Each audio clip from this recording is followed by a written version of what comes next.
పిత పుత్ర పవిత్రాత్మ నామమున ఆమేన్.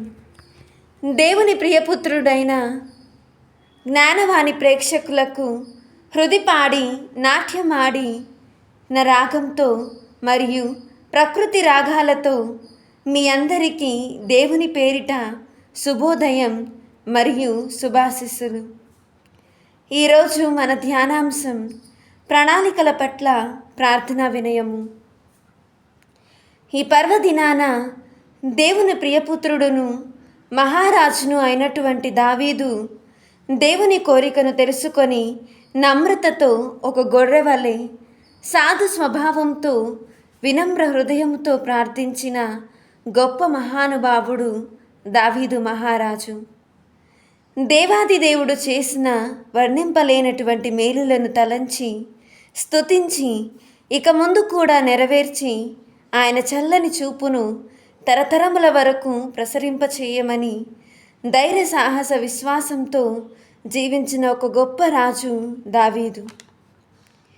ఈ యొక్క తరము నుండి ఈ భువిలో ఉద్భవించిన సద్గుణశీలి సాధు స్వభావి పునీత అన్నమ్మ గారు. ఆమె దేవుని యందు నిరాటంకంగా తన కోరికను చెప్పి ఆయన కృపకు తలవంచి ప్రార్థించింది. పునీత అన్నమ్మ గారు ఎటువంటి సమయాల్లోనూ దేవుని ప్రశ్నించని పుణ్యమూర్తి అన్నమ్మ గారు.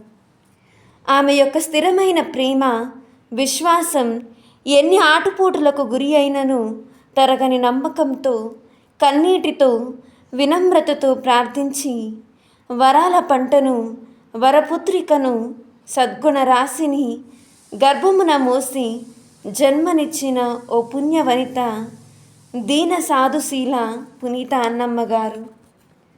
ఆమె యొక్క సుమాతృక నేటి సృజనాత్మక ప్రపంచంలో జీవిస్తున్న మనకు ఒక గొప్ప ఆదర్శం. పునీత అన్నమ్మ గారు తన ప్రార్థన ద్వారా పొందిన మేలులు అనేకం.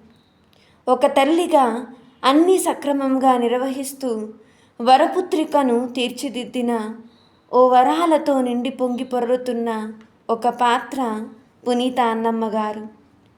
కావున ఆమెను మనకు కూడా వినమ్ర హృదయంతో ప్రార్థించే గొప్ప మనస్సును దయచేయమని ప్రార్థించుదాం. ఆమేన్.